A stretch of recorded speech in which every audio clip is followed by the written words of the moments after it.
உத்தரகாண்டில் மழையால் பல இடங்களில் நிலச்சரிவு ஏற்பட்டுள்ளதால் புனித பயணம் மேற்கொண்ட 5000 பக்தர்கள் நடுவழியில் தத்தளிக்கின்றனர்.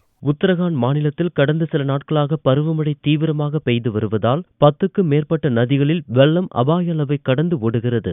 இதனால் பல இடங்களில் வெள்ளப்பெருக்கு ஏற்பட்டு நிலச்சரிவு ஏற்பட்டுள்ளது.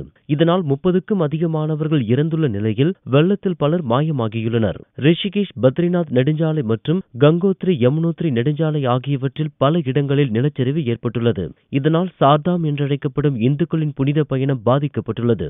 நிலச்சரிவால் 5000க்கும் அதிகமான பக்தர்கள் நடுவழியில் தத்தளிக்கின்றனர். அவர்களை மீட்கும் பணிகளில் ராணுவம், தேசிய பேரிடர் மீட்பு படையினர் ஈடுபட்டு வருகின்றனர். ஆனாலும் தொடரும் மழையால் பணிகளில் தொய்வு ஏற்பட்டுள்ளது. இதனிடையே மீட்பு பணிகளை விரைவுபடுத்துவது குறித்து உயர் அதிகாரிகளுடன் முதல்வர் ஹரிஷ் ராவத் தலைநகர் டேராடூனில் ஆலோசனை நடத்தினார்.